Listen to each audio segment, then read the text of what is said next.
Autora de quase 200 projetos de lei, ela tem uma longa carreira política dedicada a temas de interesse público, como saúde, educação, economia popular e redução das desigualdades. Natural da cidade de Ouro Pês, psicóloga de formação e com mestrado em sociologia, iniciou sua carreira como professora em escolas públicas. Filiada ao PT desde a década de 1980, participou da formação do partido na região de Catanduva. Foi eleita deputada pela primeira vez em 2002, tornando-se a primeira mulher do Noroeste paulista a ocupar uma cadeira na Alesp. Seus mandatos têm se pautado pela defesa incansável dos direitos humanos e das mulheres.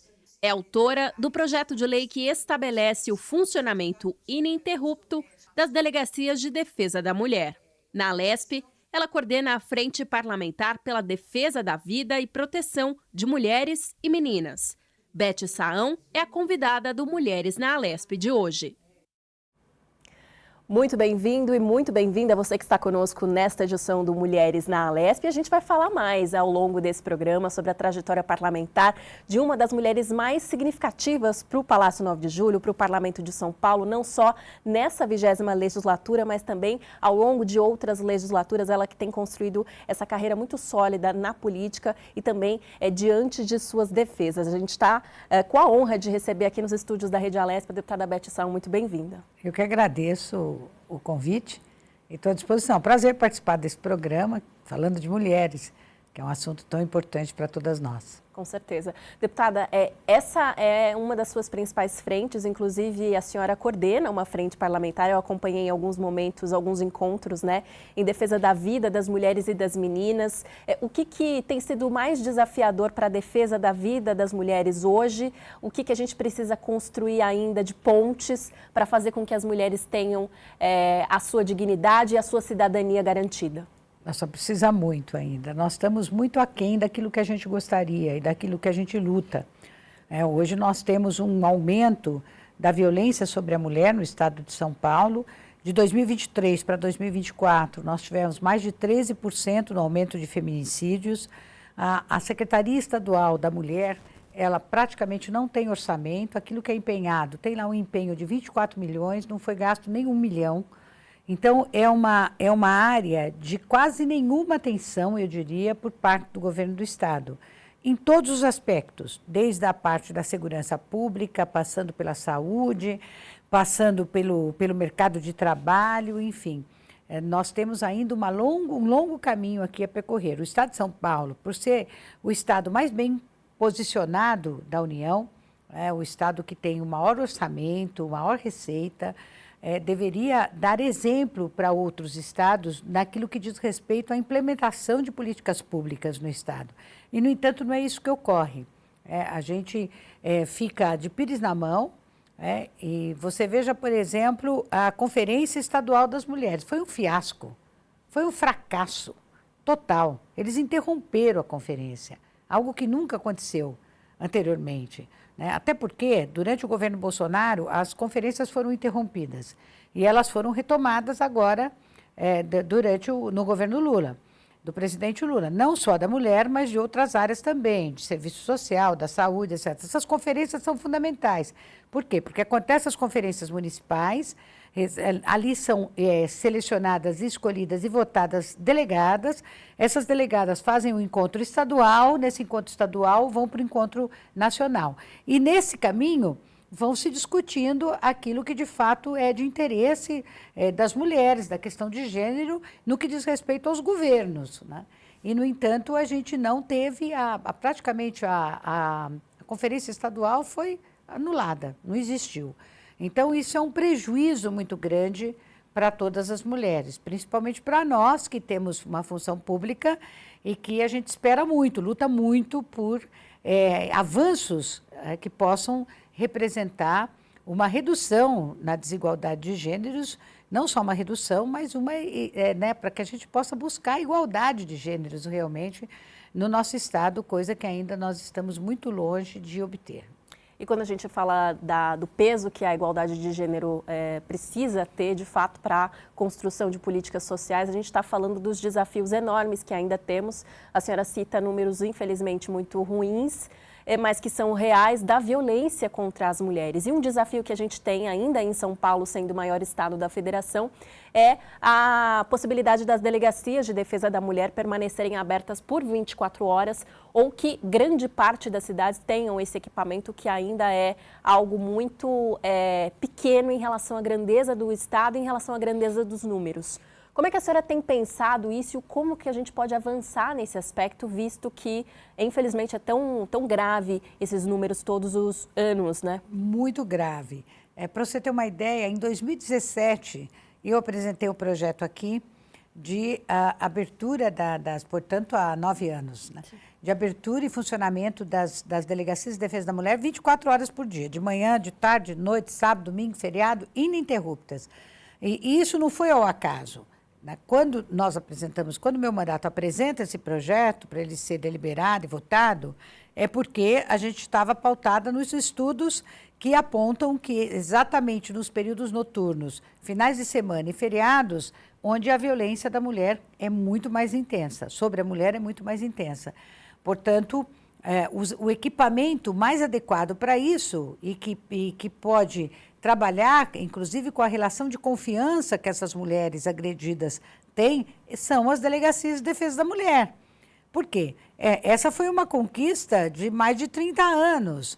E se ela foi importante ao ser criada e depois colocada em 144 municípios, é porque ela tem algo a ver, ou seja, quando as mulheres sofrem uma violência e querem levar isso adiante, essa denúncia, antes elas tinham que enfrentar as delegacias comuns, e isso era muito ruim, porque mulheres eram humilhadas, eram ironizadas, né? Era colocada em xeque se de fato ela realmente não merecia aquela agressão que ela sofreu. E até hoje, infelizmente, a gente ainda tem isso, porque há policiais masculinos que também carregam consigo esse machismo estrutural que nós vivemos na nossa sociedade.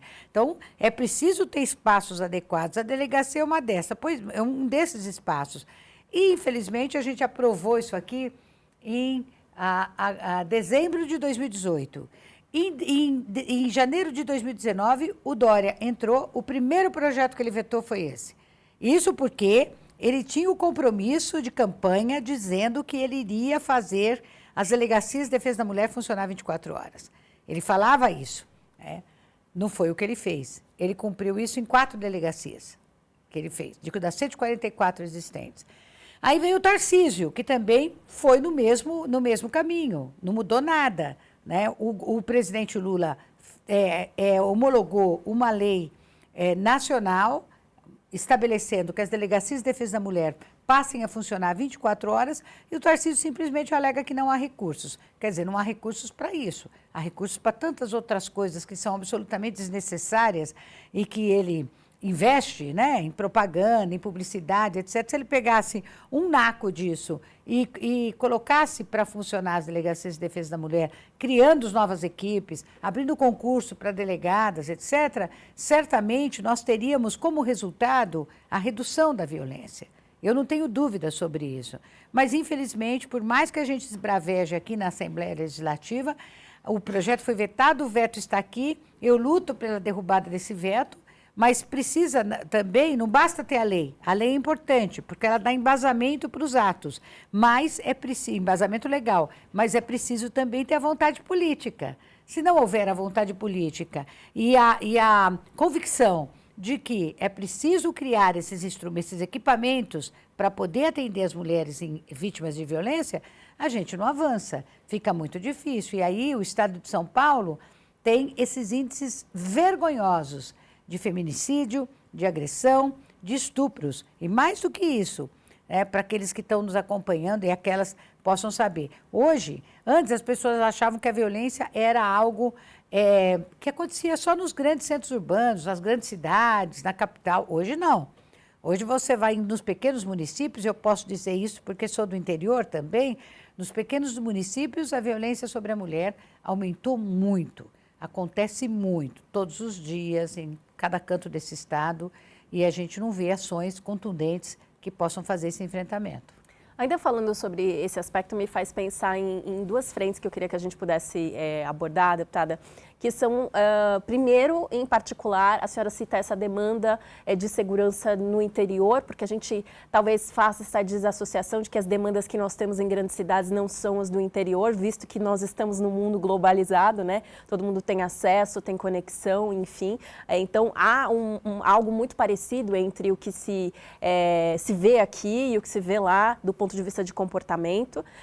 Mas queria que a senhora pudesse falar em relação a outros temas que o interior também tem demandado das grandes cidades, isso porque nesse momento em que a gente grava esse programa, a gente está acompanhando as audiências públicas do orçamento, em que as pessoas vão lá debater os assuntos em que de fato são relevantes para aquela região e que às vezes a gente não tem dimensão, né? Então, uma estrada, o posto de saúde, o hospital regional, enfim.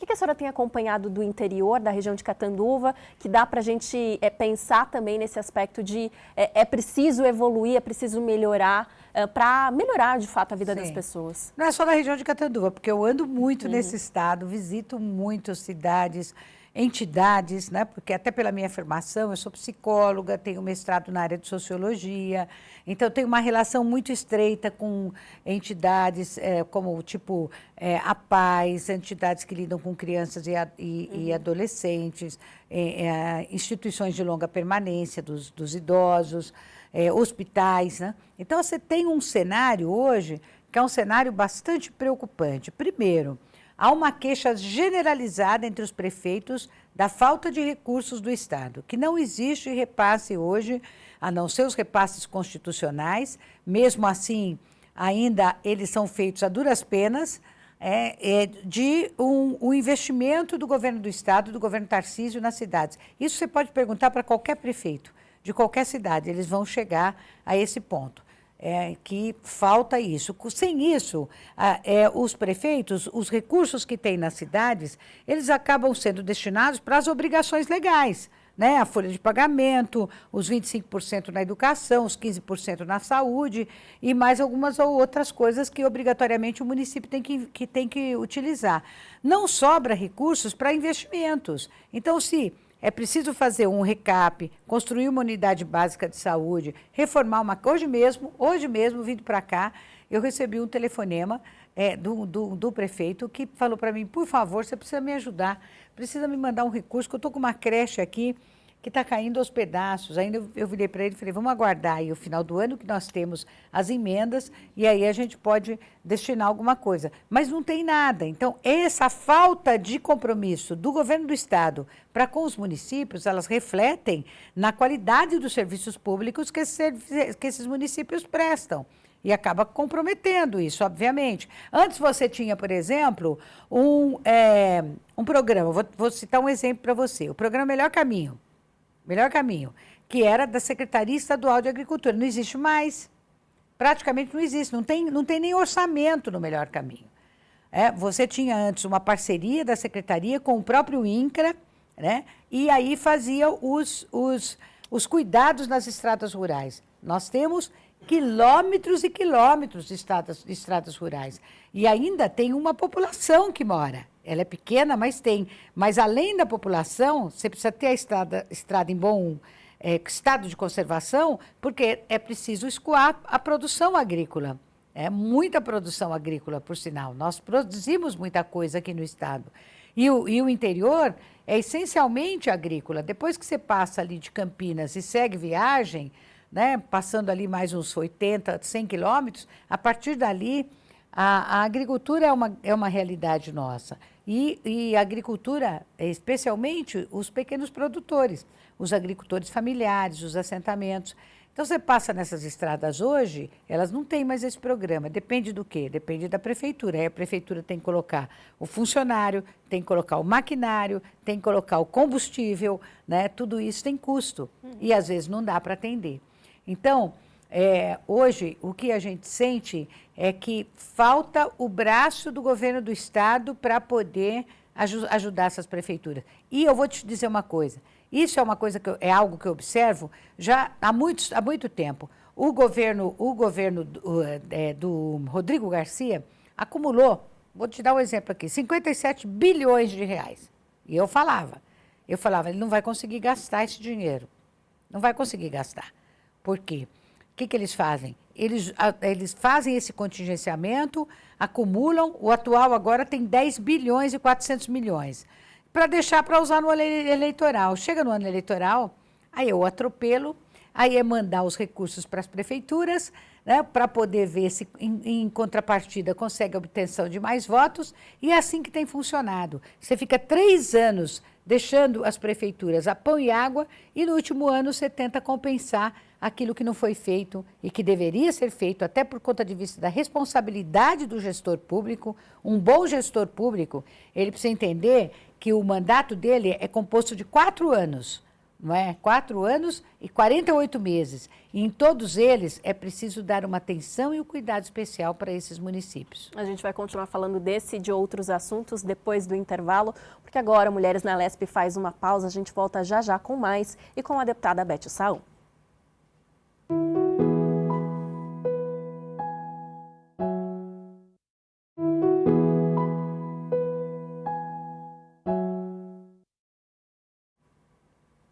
Estamos de volta com Mulheres na Lespe. Na edição de hoje, a gente recebe a deputada Beth Saum para falar mais sobre sua trajetória política e as defesas que ela tem em seu mandato, como, por exemplo, das crianças, mulheres e também dos direitos humanos. Falando sobre isso, deputada, a gente retoma a nossa conversa. Eu queria que a senhora pudesse falar um pouco sobre uma iniciativa muito interessante, que é o projeto Cuca Legal, né, em que é abordado aí os aspectos da relevância da gente pensar, mas também propor iniciativas de saúde mental. O quanto isso é relevante para o momento em que nós estamos e pensando também nos níveis, infelizmente, de suicídio que o Brasil tem aí ocupado esses lugares, sobretudo quando a gente fala de adolescentes, né?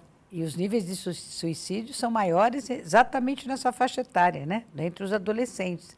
E entre crianças ainda também aparece um percentual que não pode ser desprezado. Uhum. Então, tudo isso poderia ser melhor trabalhado se nós tivéssemos nas escolas públicas esse acolhimento, eu diria. Um acolhimento com treinamento de alguns professores que poderiam estar preparados para isso, para poder não atuar como psicólogos, né? E, aliás, as escolas têm que ter psicólogos, né? Não basta contratar os psicólogos e falar, você vai lá prestar um serviço por 6 meses, 1 ano. O psicólogo precisa criar vínculos, né? Precisa criar vínculos. E não é só o psicólogo, precisa ter o psicólogo, precisa ter o assistente social, que frequenta, que vai fazer visitas nas casas, que vai conversar com a família, ver o que está acontecendo, ver como é possível esses profissionais interferirem de modo que aquela criança ou aquele adolescente deixe de ser vítima de um sofrimento mental que é muito grande, muitas vezes, e não tem vazão. E pode levar a conflitos, pode levar à violência, à agressão e até mortes. Uhum. Né? Então, esse projeto Cuca Legal é um projeto muito bem elaborado, que a gente fez aqui juntamente com pessoas, inclusive trocando ideias com pessoas que também trabalham com essa realidade, mas eu vejo que ainda a gente tem muito a fazer na rede pública de ensino para poder melhorar a questão da saúde mental. E hoje você tem um componente ainda que agrava esse cenário, que são as redes sociais. Embora eu acho que a Assembleia teve um papel fundamental quando ela vota a retirada dos celulares das escolas, isso foi importantíssimo, porque isso permite que a interação entre os alunos seja mais permeada pelo calor humano, né, pela conversa, pelo diálogo, isso é fundamental, mas essa rede social, infelizmente, ela não está só na escola, né? A escola a gente conseguiu livrar, mas o problema são nas casas, depois que essas crianças, que esses adolescentes têm acesso a esse universo que é composto por gente boa, mas tem muito criminoso, que está ali instigando, muitas vezes, uma criança, uma adolescente, para cometer determinados atos que são considerados abusivos, né, que podem levar, inclusive, ao suicídio, como aconteceu com aquela criança de 8 anos, né, que a gente ficou estupefatos com aquele fato. Então, acho que Hoje você tem esse debate na sociedade, esse debate nos governos, né, que preparam projetos nesse sentido. Aqui mesmo também a gente está preparando seminários nessa área, e isso é muito importante, porque é preciso trazer esse problema, não jogar esse problema para baixo do tapete, dialogar com especialistas para poder encontrar soluções que possam amenizar essa violência, né, diminuir esses impactos que as redes sociais têm sobre a vida das crianças, porque eles é uma faixa etária muito suscetível a essas influências negativas, né? Então, é preciso impedir isso, fiscalizar essas redes, ter mecanismos que possam fiscalizar as redes e punir esses criminosos que ficam soltos. Recentemente, nós tivemos aí a prisão de um criminoso que usava crianças, adolescentes, abusando e explorando esses segmentos, mas ele é um caso, né? Certamente tem milhares espalhados por aí.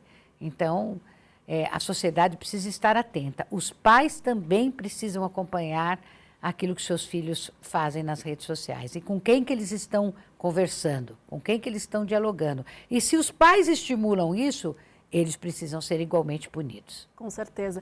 Agora, deputada, queria que a gente pudesse passar um pouco sobre a sua atuação parlamentar aqui dentro, né, da Alesp, com um trabalho sempre muito combativo nas comissões, se posicionando, nas comissões parlamentares de inquérito e também nos seus discursos no plenário. Como é que ao longo da sua trajetória, né, isso foi se consolidando, a senhora foi ganhando toda essa força de fato, né? Não é o seu primeiro mandato, a gente sabe, mas como que a Beth vai construindo todo esse repertório de acompanhamento, de ouvir demandas, de trazer para cá, de ser combativa e de se posicionar, porque a senhora não tem medo, e isso é muito valioso.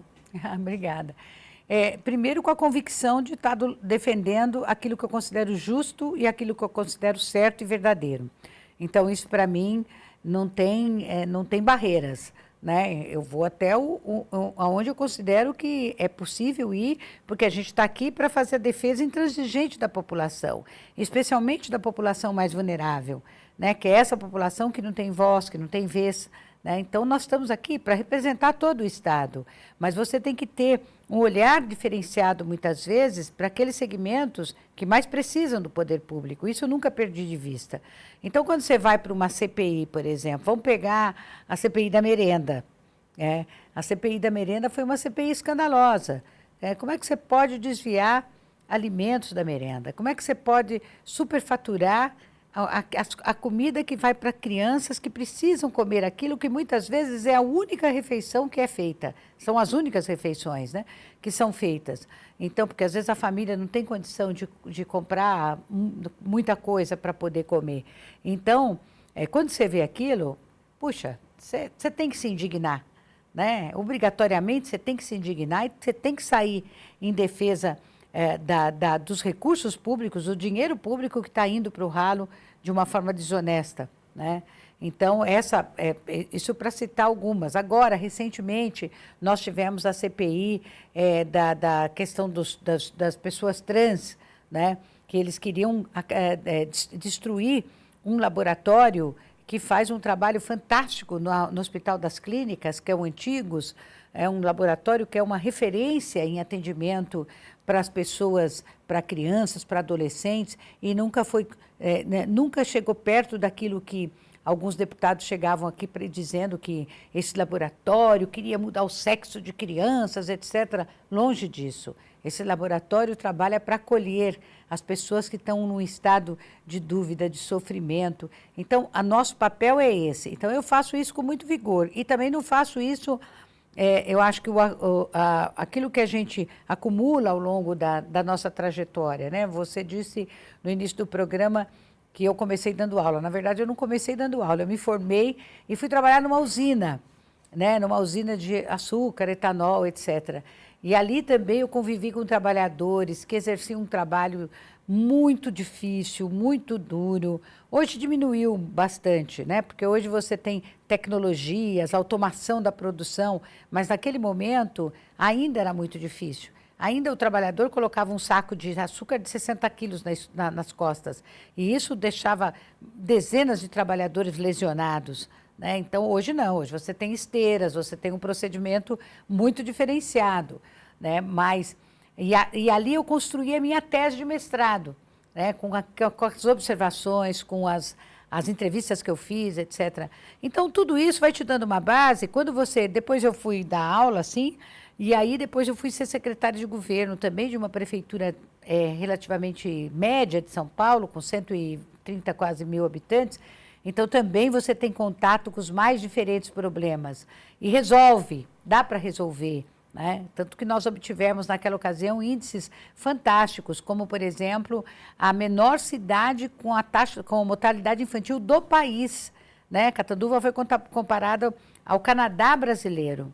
Né? A reportagem deu no jornal, não foi do Washington Post, foi... Eu vou lembrar já. Né? E aí foi um orgulho para nós, vários índices, a cidade sem dengue, quando tinha epidemia em todos os lugares. Então, a gente investiu muito nessas áreas. E eu trouxe toda essa experiência para a Assembleia. E aqui também é um aprendizado. Quando você quer trabalhar com seriedade, você aprende muito aqui. Né, nos contatos, nas visitas que você faz, nas viagens, né, indo às cidades, visitando as entidades, as instituições, participando de manifestações.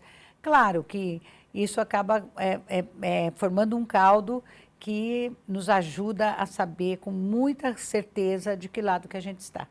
Nosso tempo está acabando, mas eu ainda tenho 2 perguntas. Vamos lá, vou responder rapidamente. Quero saber um pouco mais sobre a sua defesa das universidades, dos centros de pesquisa, dos centros tecnológicos. A gente sabe que existe todo um trabalho de articulação nos últimos tempos para não reduzir o orçamento desses locais que são muito relevantes, inclusive para isso que a senhora falou, né?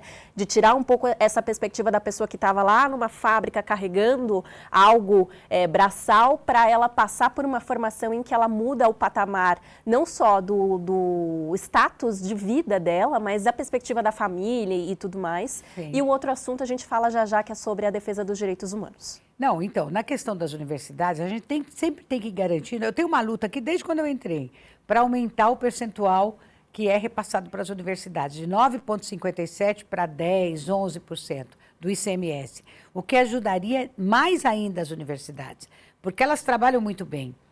Semana passada eu estive na Unicamp. A Unicamp tem laboratórios incríveis, né, que são uma referência, e é um orgulho para nós, as universidades públicas paulistas. Não só elas, mas também a gente aqui convive com a Unifesp, né, que é uma universidade federal, a UFSCar, né, tão tradicional.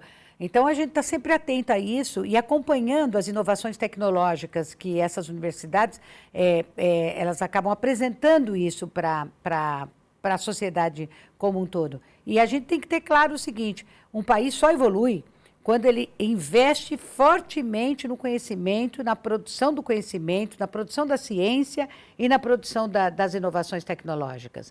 Né? Aí sim, aí você tem um país que vai crescer, que vai avançar, que vai dar saltos importantes e que vai poder, através dessas descobertas, desses estudos, melhorar a vida das pessoas em vários aspectos. A China, por exemplo, percebe isso e tem investido muito fortemente na formação dos seus cientistas, para que eles possam devolver os seus serviços para a sociedade melhorar. Deputada, a defesa dos direitos humanos tem sido fundamental nos últimos anos, visto os acontecimentos, não só no Brasil, mas em outros países. O quanto isso para a senhora tem sido caro, necessário, é que a gente continue, inclusive, quebrando esse estigma, né, de que você defender os direitos humanos é você defender criminoso, quando na verdade é você defender o direito de todos. Como é que a senhora tem pensado isso e como tem sido desafiador também quebrar essas barreiras? Porque eu vejo os direitos humanos como uma coisa ampla, muito ampla, né, que passa pela segurança pública, que passa pela moradia de qualidade, né, como é que uma pessoa pode ter os direitos humanos vivendo em situação de rua, que passa por uma saúde bem oferecida com dignidade para a população. Eu vejo os direitos humanos como a busca de uma vida digna, né, sem violência, né, com igualdade. Quando a gente entra na luta da mulher, a gente entra pela igualdade de gêneros. Essa é uma das questões que a gente não vai perder de vista nunca aqui no nosso trabalho. Quais são as perspectivas para o seu mandato nesse final de 25, nesses próximos meses? Olha, a gente agora está com várias coisas, né? Primeiro, essa questão da criança e do adolescente, esse seminário que a gente vai fazer com especialistas. Em seguida, a gente vai ter uma discussão sobre a questão do suicídio. Nós estamos com um projeto pronto para ser protocolado.